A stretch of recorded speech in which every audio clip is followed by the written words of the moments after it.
갈라디아서 4장 1절에서 5절까지의 말씀 우리 한 목소리로 제가 한 절 여러분이 한 절 읽도록 하겠습니다. 내가 또 말하노니 유업을 이을 자가 모든 것의 주인이나 어렸을 동안에는 종과 다름이 없어서 이와 같이 우리도 어렸을 때에는 이 세상의 초등학문 아래에 있어서 종노릇하였더니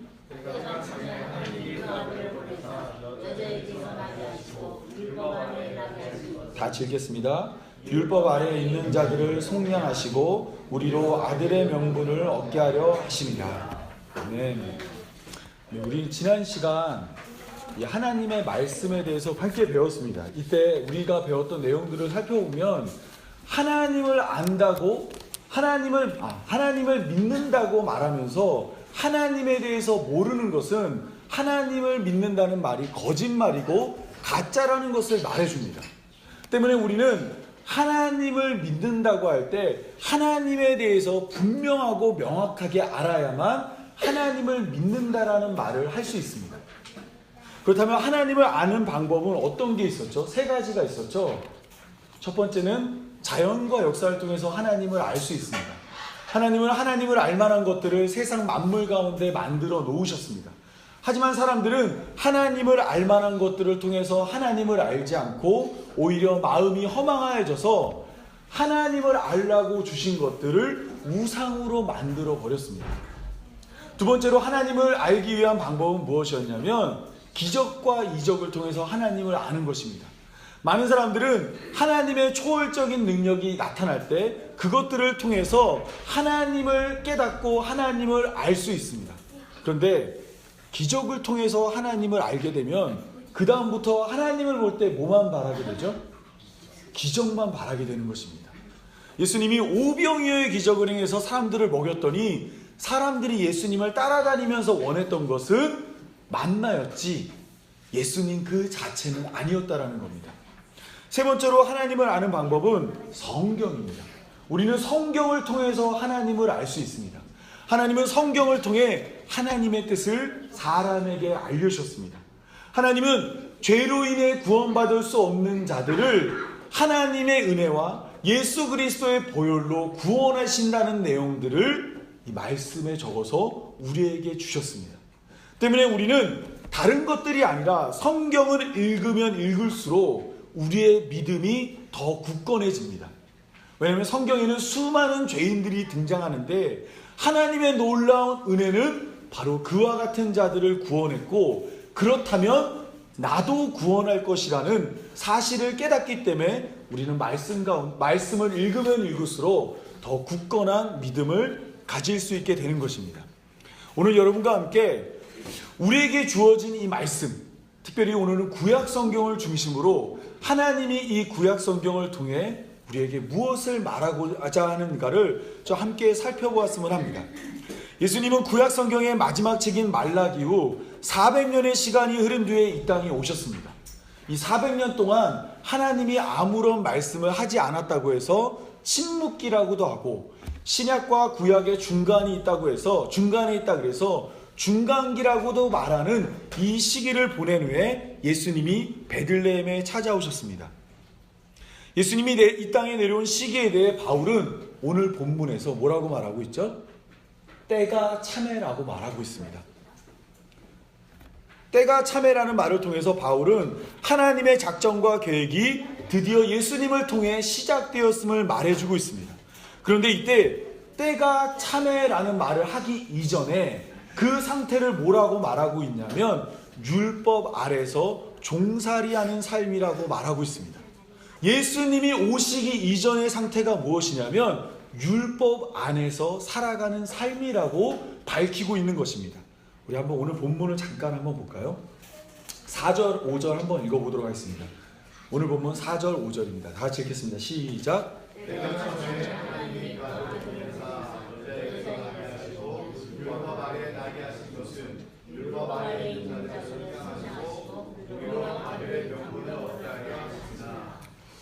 네, 이것은 무엇이냐면 예수님이 없는 삶은 결국 무엇이냐면 율법 안의 삶이라는 겁니다. 율법 아래의 삶의 이 마지막은 언제나 죄로 드러나서 사망에 이르게 되는데, 구약의 역사는 예수님이 오시기 전의 역사죠. 때문에 아담을 시작으로 말라기까지의 모든 이야기는 율법 안에서의 사람의 실패를 다루고 있는 것입니다. 예수님이 없는 삶은 항상 사람들은 실패한다는 것을 오늘 우리에게 말해주고 있는 것입니다. 우리 한번 실제로 그 예들을 한번 찾아보도록 하겠습니다. 하나님은 창세기의 시작을 통해 아담의 범죄를 전하고 있습니다. 하나님은 아담을 위해 에덴 동산을 창설하셨는데, 에덴 동산에는 4개의 강이 흐르고 있었습니다. 그리고 그곳에는 먹을 수 있는 과일들이 즐비했습니다. 아담은 그곳에서 하나님의 말씀을 따라 하나님의 뜻을 행하며 살면 됐습니다. 그런데 그때 하나님은 동산에 있는 모든 나무는 임의대로 먹을 수 있으나 선악을 알게 하는 나무의 열매를 먹는 날에는 반드시 죽는다고 말했습니다. 때문에 아담은 사람이 살기에 최적화된 곳에서 선악을 알게 하는 나무의 열매를 먹지 않고 그곳에서 하나님의 뜻을 따라 원하는 것을 마음대로 먹으며 살면 됐습니다.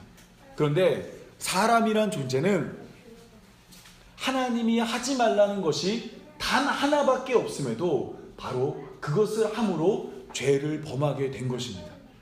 성경이 전하고자 하는 메시지는 사람이란 존재는 하나님이 하지 말라는 것 10개, 100개 이런 것이 아니라 단 하나만 있어도 그것을 범하는 자가 바로 사람이라고 말해주고 있는 겁니다. 제가 성경 공부 시간에 한번 말씀드렸지만 아담이 혹시 몇 살 살았는지 아세요? 930세 살았습니다. 근데 성경에서 아담에 대해 기록하고 있는 내용이 딱 하나죠. 바로 죄졌다라는 겁니다. 성경은 사람을 설명할 때 무엇을 말하고 싶어 했냐면, 사람은 바로 아무리 좋은 환경, 좋은 배경이 있을지라도 죄를 짓는 삶을 살고 있다는 것입니다. 여러분, 이 다음 이야기는 바로 노아에 대한 이야기가 아담의 이야기에 뒤이어서 나옵니다. 그런데 노아의 이야기의 핵심은 무엇이냐면, 사람은 다시 기회를 주어도 또 죄를 진다는 것입니다. 노아가 방주에서 나온 후에 하나님께 번제를 드렸습니다. 하나님이 그 번제의 냄새를 흠양하시고 하나님께서 다시는 세상을 물로 심판하지 않겠다고 말씀하셨습니다. 그런데 그 이유가 매우 이상합니다. 여기 한번 보시면 우리 21절 한번 다 같이 읽어볼까요? 창세기 8장 21절입니다. 다 같이 읽겠습니다. 앞에 화면에 나와 있습니다. 다 같이 읽겠습니다. 시작. 여호와께서 하늘을 가지시고 조심해 이르시되 내가 당신의 사랑으로 말미암아 땅을 저주하지 아니하리니 이는 사람의 마음이 계획하는 바가 어려서부터 악하나 내가 전에와 같이 모든 생물을 다시 멸하지 아니하리니. 네, 여기 보시면 하나님이 홍수가 끝난 후에 노아에게 말씀하시길 다시는 물로 사람들을 심판하지 않는다고 말합니다. 그러면 사람들에게 심판을 안 한다고 말했을 때 말을 잘 들어야 심판을 안 한다고 말해야 되잖아요. 그런데 물로 심판하지 않겠다고 말씀하신 이유가 뭐죠? 마음에 계획하는 바가 어려서부터 악하기 때문에 물로 심판하지 않는다라는 겁니다. 창세기 6장을 보면 하나님은 사람의 마음을 살펴보니까 마음에 계획하는 바가 어려서부터 항상 악했다라고 나옵니다. 그런데 홍수가 끝난 후에도 사람의 마음을 보니까 사람의 마음이 어때요? 악하다라는 겁니다. 홍수로 수많은 사람을 죽이고 또 아담에게 새로운 기회를 노아에게 새로운 기회를 줬지만 이 사람이란 존재는 바뀌어요, 안 바뀌어요? 안 바뀌더라는 겁니다. 때문에 하나님은 물로 심판하지 않는다고 말합니다. 왜냐하면 물 심판이라는 것은 물이 감하면 땅이 드러나죠. 다시 기회가 주어지는 심판이기 때문입니다. 하나님은 다시 기회가 주는 물로 세상을 심판하지 않겠다고 말씀하시며 사람은 다시 기회를 줘도 또 죄를 범하는 존재임을 말씀하고 있는 겁니다. 실제로 홍수 전후를 살펴보면 다시 기회를 줘도 사람은 죄를 반복한다는 것을 보여주고 있습니다. 여기 화면을 보시면요, 하나님은 아담에게 세상을 만들어 주었듯이 노아에게도 똑같이 세상을 만들어 주십니다. 여기 보시면 창세기 1장을 통해 하나님이 세상을 창조하셨고, 창세기 8장 22절을 보면 하나님께서 뭐라고 말씀하시냐면, 심음과 거둠과 추위와 더위와 여름과 겨울과 낮과 밤이 홍수 위에 쉬지 않을 것이라고 말하며 노아에게도 아담과 똑같은 조건의 세상을 허락하십니다. 뿐만 아니라 하나님은 창세기 1장 28절에서 아담에게 생육하고 번성하여 땅에 충만하라고 했는데, 창세기 9장 1절과 7절을 보면 노아에게도 똑같이 생육하고 번성하여 땅에 충만하라고 말했습니다. 그리고 아담의 직업이 창세기 2장 15절을 보면 농부로 등장합니다. 경작하기 위해서 아담을 만드셨습니다. 그런데 이 노아가 홍수 후에 했던 일이 무엇이냐면 그도 역시 농사짓는 자가 되었습니다. 뿐만 아니라 아담에게는 아들이 셋이 있었죠. 가인과 아벨과 셋. 노아에게는 셈과 함과 야벳, 둘과 3명의 자녀를 가지고 있었고, 창세기 5장 홍수 이전에 나오는 족보에는 아담으로부터 노아까지 10대의 족보가 나오고, 홍수 후에 창세기 10장에는 셈부터 아브라함까지 10대의 족보가 나옵니다. 즉 홍수 사건은 창세기 8장 1절을 중심으로 이 정확히 두 사건이 대조가 되고 있고, 하나님은 아담에게 이 세상을 만들어 주었듯이 노아에게도 똑같이 이 세상을 만들어 주었습니다. 홍수의 큰 심판이 있은 후에 노아는 이제 하나님이 허락하신 이 세상에서 아담이 범죄하였던 것처럼 살지 않고 하나님의 뜻을 따라 살면 되는 거였습니다. 그런데 노아가 농사를 지은 후에 포도나무 열매를 가지고 포도주를 만들었고, 그것을 먹은 후에 어떻게 됐죠? 아담과 같이 벌거벗은 자가 되는 겁니다. 아담이 벌거벗었듯이 똑같이 노아가 벌거벗게 된 겁니다. 그리고 가인과 아벨이 나오죠. 가인과 아벨 가운데 아벨의 직업이 양치는 자입니다. 양을 쳤던 이유는 가죽옷을 만들어 당시에 가족들의 수치를 덮어주는 일을 했는데, 노아가 벌거벗었을 때 가족 중에 함은 그것을 보고 형제들에게 알리며 아버지의 하체를 덮어주지 아니하였고, 셈과 야벳은 뒤로가 아버지의 하체를 덮어주었습니다. 뿐만 아니라 이 역사는 계속해서 반복되는데, 잘 보시면 가인과 그의 후손이 오히려 창세기 4장을 보면 이 땅에서 더 승승장구하는 모습을 보여줍니다. 이때 아버지의 홍수 후에는 아버지의 하체를 덮어주지 않았던 함의 자손들이 세상의 패권을 차지하는 모습을 보여줍니다. 또한 가인이 동생을 살인한 후에 하나님께 벌을 받아 땅에서 유리하는 자가 된다고 말했을 때 가인은 어디로 향했냐면 동쪽으로 가서 아들의 이름으로 성을 쌓았습니다. 에녹성이라는 성을 쌓았거든요. 홍수 후에는 사람들이 동쪽으로 가서 시날 평지를 만나 우리 이름을 내기 위해 바벨탑을 쌓는 겁니다. 성과 탑을 쌓았거든요. 여러분, 이것을 보시면 역사가 바뀌지 않는다는 겁니다. 뿐만 아니라 하나님의 아들들이 홍수 전에 사람의 딸들의 아름다움을 보고 원하는 대로 아내로 삼았는데, 즉 하나님의 백성과 사람의 딸들이 구분이 되지 않았던 겁니다. 시날 평지에, 홍수 후에 시날 평지에 모인 사람들도 마찬가지였습니다. 하나의 언어로 하나님께 축복을 받았던 셈과 야벳과 하나님께 저주받았던 함의 자손들이 하나의 언어로 섞여버리게 된 것입니다. 뿐만 아니라 창세기 6장에는 하나님의 아들들과 사람의 딸들로 인해서 이 세상에 용사가 나타납니다. 이 용사라는 것은 자신의 강함으로 세상을 통치하는 용사 네피림이 나타났는데, 창세기 10장을 보면 홍수 후에도 이 고대의 용사라고 말하는 니무롯이 나와서 세상을 통치하는 모습을 보여주고 있습니다.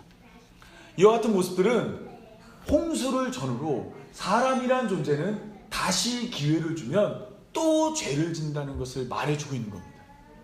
아담이 죄를 지었기 때문에 아담의 후손을 하나님이 정말 죄짓지 말라고 심판해 봤지만 사람이란 존재는 또 다시 기회를 주면 다시 범죄하고 만다라는 겁니다. 하나님은 이러한 사람의 습성과 사람이란 존재가 항상 죄와 가깝다는 것을 설명하기 위해 이번에는 많은 사람들 가운데서 한 사람을 선택합니다. 그게 누구죠? 아브라함입니다. 아브라함은 오늘날 우리에게 알려져 있던 유대인들의 조상입니다. 여러분, 유대인 하면 전 세계에서 가장 똑똑한 민족으로 알려져 있습니다. 노벨상도 세계에서 제일 많이 받은 민족이고 정치, 경제, 사회, 문화 할 것 없이 어떤 분야에서건 유대인들은 승승장구하는 모습을 보여주고 있습니다.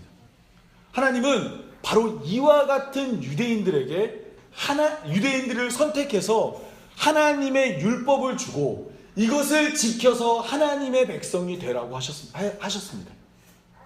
세상 많은 사람들 가운데 가장 뛰어난 민족을 선택하여 그들로 하여금 하나님의 법을 지켜서 하나님의 백성이 되라고 한 겁니다. 그런데 그들은 하나님의 백성이 되기는커녕 오히려 하나님께 칼을 겨누고 이 땅에 오신 예수님을 십자가에 못 박았습니다. 이것은 무엇을 말해주고 있냐면 인간 중에 가장 뛰어난 민족도 스스로 하나님의 백성이 될 수 없다라는 겁니다. 하나님이 지켜 행하라는 그 말씀을 스스로 지킴으로 하나님의 자녀가 될 수 있는 능력이 사람에게는 없다라는 겁니다. 하나님은 수많은 사람 가운데서 아브라함을 선택했습니다. 아브라함을 선택한 이유가 창세기 18장에 나오고 있는데 창세기 18장 17절부터 보시면요. 19절. 우리 다음 화면 넘겨주시겠어요? 네, 다음 화면 넘겨주시겠어요? 우리 19절만 다 같이 한번 읽어보도록 하겠습니다. 다 같이 읽겠습니다. 시작. 내가 그로 그 자식과 전수에게 명하여 여호와의 도를 지켜 의와 공도를 행하게 하려고 그를 택하였나니 이는 나 여호와가 아브라함에게 대하여 말하기를 이루리라 합니다. 여러분, 하나님이 아브라함을 선택한 이유는 여호와의 도를 지켜 의와 공도를 행하게 하려고 아브라함을 부른 것입니다. 즉 하나님의 뜻대로 사는 자를 만들어 하나님의 백성 되게 하려고 아브라함을 부른 것입니다. 그런데 아브라함이 하나님의 말씀을 따라 고향과 친척과 아버지의 집을 떠나 약속의 땅에 도착하자마자 기근이 그곳에 일어났습니다. 먹을 게 없어진 거예요. 그러자 바로 아브라함은 어떻게 했냐면 하나님이 말씀하신 땅에서 내려가 애굽으로 내려갔습니다. 그리고 그곳에서 부인이 아주 예뻤나 봐요. 그때 당시의 나이가 부인이 65세였거든요. 근데 부인이 너무 예쁘니까 부인을 누이라고 거짓말한 것입니다. 저는 아직 그런 적이 없는데 아브라함은 자기 부인을 누이라고 거짓말을 했습니다.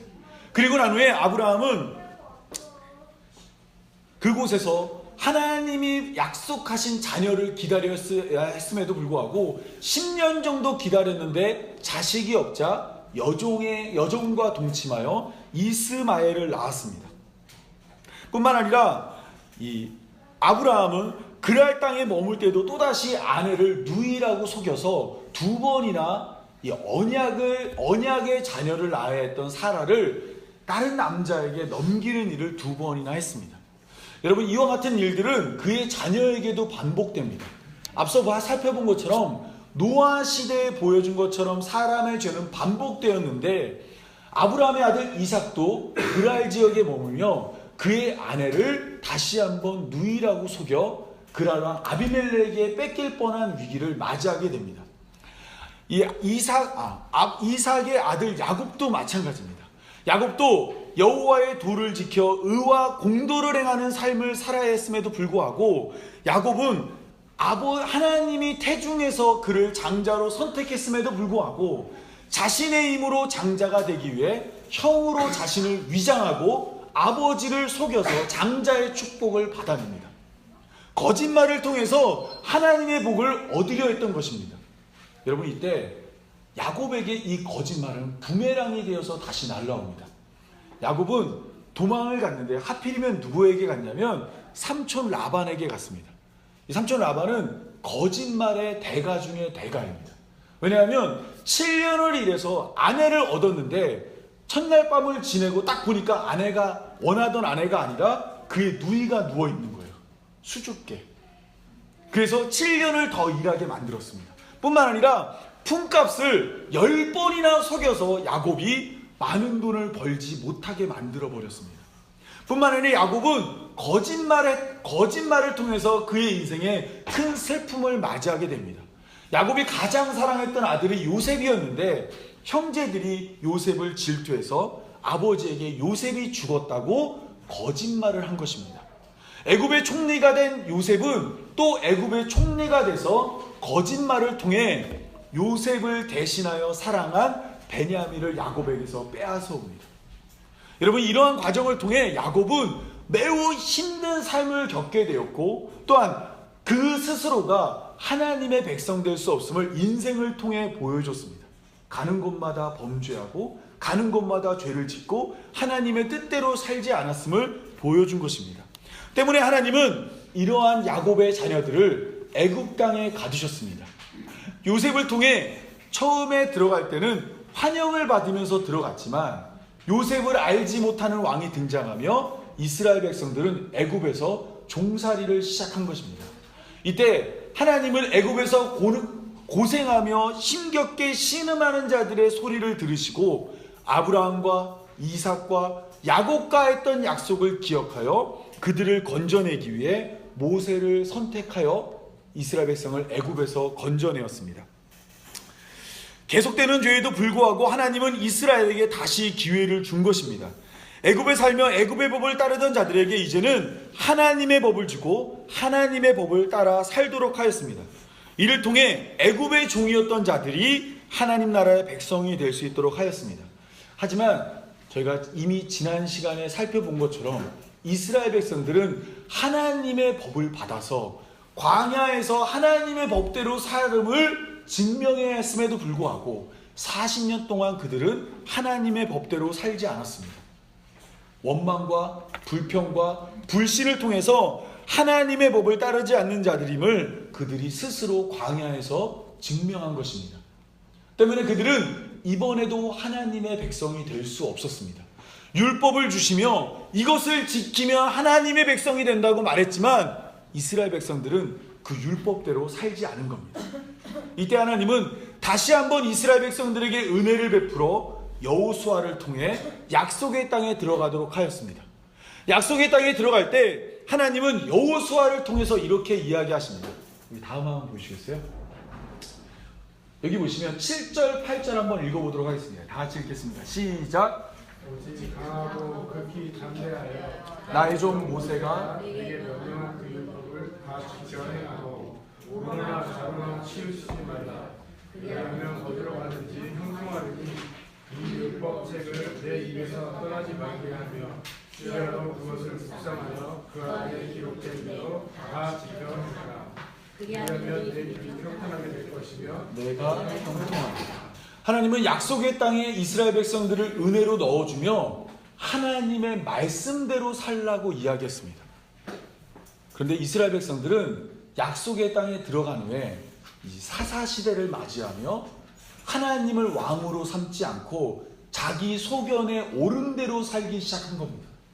하나님은 이렇게 살라라고 구체적으로 하나님의 법을 주었음에도 불구하고 이스라엘은 하나님을 왕으로 삼지 않고 자기 스스로 왕이 되어서 자기 마음대로 자신의 인생을 살았던 것입니다. 급기야는 사무엘에게 하나님이 아닌 사람왕을 섬기겠다고 말하였습니다. 하나님은 이러한 이스라엘의 요구가 하나님을 버리는 것이라 말하며 이스라엘 백성들이 선택한 왕으로 말미암아 이스라엘이 고통 가운데 부르짖을지라도 하나님이 응답하지 않겠다고 말하였습니다. 그런데 그들은 아니라 우리에게는 왕이 필요하다라고 말하며 하나님을 왕으로 섬기지 아니하고 사람이 자신들을 다스리길 원한 것입니다. 이것은 하나님의 법이 주어졌음에도 불구하고 하나님의 법대로 살지 않고 사람이 정한 그 법을 따라 살겠다라고 이스라엘 백성들이 말한 것입니다. 하나님은 이번에도 은혜를 베풀어 이스라엘 백성들에게 왕을 주었습니다. 전 세계 많은 민족 가운데 가장 탁월해 보이는 이스라엘 백성을 선택한 것처럼 이번에는 이스라엘 중에 가장 왕이 될 만한 사람을 하나 뽑아서 왕을 세워봤습니다. 그가 누구냐면 사울입니다. 그런데 사울은 여러분 잘 알고 계시다시피 제사를 순종보다 더 높게 생각했습니다. 뿐만 아니라 하나님이 사랑했던 다윗을 질투하여 죽이려 했습니다. 사울의 왕위를 이어서 왕이 된 다윗도 처음에는 하나님의 뜻대로 나라를 다스리는 듯 했습니다. 그러나 나라가 안정기에 들어가자 그는 이웃집에 살고 있던 우리아의 아내 밧세바를 취해서 임신시키고 또한 우리아는 전쟁에 나가 죽게 만들었습니다. 그 후에 왕이 되었던 솔로몬도 마찬가지로 처음에는 지혜를 구하며 하나님의 뜻대로 사는 듯 하였으나 뒤에는 이방 여인과 어울리며 이방신을 성전에 갖다 놓는 일을 하였던 것입니다. 이번에도 이스라엘 백성들은 하나님의 말씀을 순종하지 않으므로 하나님의 백성이 될 수 없음을 스스로 증명하였습니다. 이후에 하나님은 나라를 두 개로 쪼갰습니다. 북이스라엘과 남유다로 나눠서 성전과 다윗 혈통을 가진 남유다와 베냐민 지파를 제외한 10개 지파가 모인 북이스라엘로 두 나라를 나누었습니다. 그러나 이 두 나라는 모두 하나님을 섬긴다고 말하며 성전을 세우고 그곳에서 제사를 드렸지만 둘 다 하나님의 뜻대로 살지 않았습니다. 때문에 아모스는 이 두 나라를 향해 이와 같이 하나님의 말씀을 전하고 있습니다. 우리 아모스 2장 4절부터 우리 8절까지 한번 다 같이 읽어보도록 하겠습니다. 아모스 2장 4절부터 8절 다 같이 읽겠습니다. 시작. 여호와께서 이와 같이 말씀하시되 유다의 선어가진 죄로 말미암아 내가 그 법을 돌이키지 아니하리니 이는 그들의 여호와의 율법을 멸시하며 그 일을 지키지 아니하고 그 조상들이 따라가던 거짓 족들에 미혹하였으나 내가 유다에 불을 보내리니 예루살렘의 궁궐들을 사르리라. 여호와께서 이와 같이 말씀하시되 이스라엘의 선어가진 죄로 말미암아 내가 그 법을 돌이키지 아니하리라. 이는 그들이 은을 받고 의를 팔며 신학견례를 받고 가난한 자를 팔며 힘없는 자의 언어를 티끌 먼지 속에 발로 밟고 연약한 자의 길을 굳게 하며 아버지와 아들이란 한 젊은 여인에게 나눠서 내 거룩한 이름을 얻어내며 모든 제단 옆에서 전장 잡은 옷 위에 누우며 그들의 신전에서 얼굴로 얻은 포도주를 마십니다. 하나님은 그 어느 때보다 많은 선지자들을 보내 북이스라엘과 남유다가 돌아올 것을 요구하였습니다. 엘리야, 엘리사, 아모스, 호세아, 오바댜, 이사야, 요엘, 미가, 나움, 하박국, 스바냐, 에스겔 등 수많은 선지자들이 가서 이스라엘아 회개해라, 이스라엘아 하나님께 돌아와라 계속해서 말했지만 성경이 말하고 있는 내용은 사람이란 존재는 결코 하나님의 뜻대로 살지 않고 하나님께 돌아오지 않는다라는 겁니다. 하나님께서 호세아와 같이 고멜과 같은 우리들과 결혼해서 어떻게든 우리들을 다시 하나님의 백성 삼으려 했지만 우리들은 하나님 앞에 서지 않고 하나님 앞에 설 때마다 죄인으로 폭로되는 인생을 살았다라는 겁니다. 때문에 하나님은 북이스라엘은 아수르를 들어 심판했고 남유다는 바벨론을 들어 심판하였습니다. 하나님은 여호와의 도를 지켜 의와 공도를 행하게 하려고 갈대아 우르에 살고 있던 아브라함을 불렀으나 아브라함과 그의 후손들은 하나님의 도를 지키지 않고 의와 공도를 행하지 않으므로 갈대아 사람이 세운 바벨론의 포로로 잡혀가게 만든 겁니다. 즉 갈대아 우르에서 하나님이 아브라함을 부르면서 너가 내 말대로 잘 지키면 내 백성 만들어줄게 했는데 그들이 말을 듣지 않자 구약 성경의 마지막에 갈대아 사람이 세운 바벨론에다가 다시 이스라엘 민족을 집어넣고 구약 성경이 끝나버린 겁니다. 여러분 그러면 이 구약 성경은 무슨 얘기를 하고 싶은 걸까요? 사람에게 수많은 기회를 주었지만 사람이란 존재는 결코 하나님의 뜻대로 살지 않는다라는 겁니다. 하나님은 다양한 시대, 다양한 사람, 다양한 환경, 그 모든 사람들에게 수많은 기회를 주며 하나님의 뜻대로 살 것을 요구하였지만 사람들은 결코 하나님의 뜻대로 살지 않았다라는 겁니다. 여러분, 죄로 인해 하나님의 백성이 된 자들은 결국 자신들의 인생을 돌아보게 되었습니다. 왜 우리에게 나라가 없을까? 왜 우리는 나라를 잃어버렸을까? 성경을 보니까 자기 죄 때문에 우리가 나라를 잃어버린 것을 알게 되었습니다. 그러자 그들은 무슨 생각을 했냐면, 여러분, 이게 굉장히 중요합니다. 내가 죄를 지어서 하나님의 백성이 될 수 없으니까 내가 죄를 짓지 않으면 하나님의 백성이 될 거라고 생각한 겁니다. 예수님 당시에 종교 지도자들도 마찬가지였습니다. 그들은 구약 성경을 열심히 읽고 외우고 암송하며 다니면서 우리 이스라엘 백성이 이와 같이 실패한 이유는 하나님의 말씀을 따르지 아니하였기 때문이라고 생각했습니다. 그래서 우리가 하나님 뜻대로 하면 구원을 얻을 것이라고 생각한 것입니다. 그러나 예수님의 생각은 달랐습니다. 사람이란 존재는 끊임없이 수없이 많은 기회를 줄지라도 죄를 범하기 때문에 구원은 사람에게 맡겨서는 안 된다는 겁니다. 이 구원은 예수님께서 하시겠다라고 말씀하시며 이 땅에 내려오신 것입니다. 많은 사람들은 구약 성경을 보며 하나님의 말씀을 보며 문제는 깨달을 수 있습니다. 그러나 그 답인 예수님은 깨닫지 못했던 것입니다. 이 땅의 모든 사람들은 이스라엘 백성, 이스라엘의 역사와 같이 율법 앞에 죽을 수밖에 없는 죄인들입니다.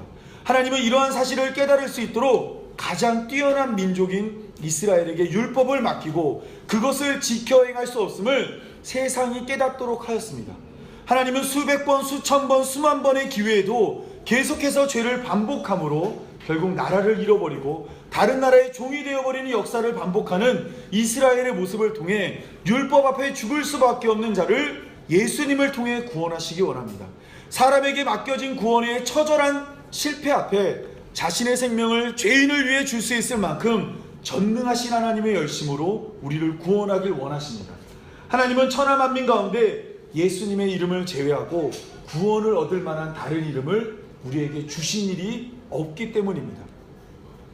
여러분, 책을 읽으며 가장 주목해야 할 것은 저자, 책을 쓴 사람이 왜 이 이야기를 하고 있는지에 대한 목적입니다.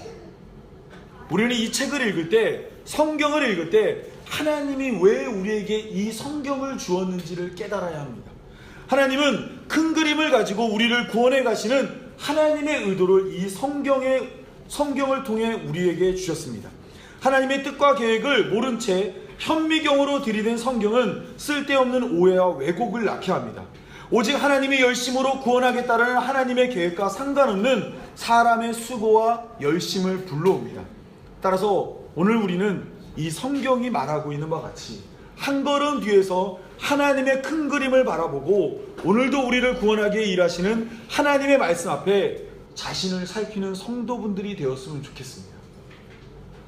말씀을 읽고 그래, 이들이 이러니까 죄를 졌지, 나는 죄 짓지 말자가 아니라 오늘 성경에 나온 사람들의 죄의 모습이 곧 나의 모습임을 깨닫고, 주님, 나는 도저히 내 스스로 구원에 이를 수 없는 존재입니다.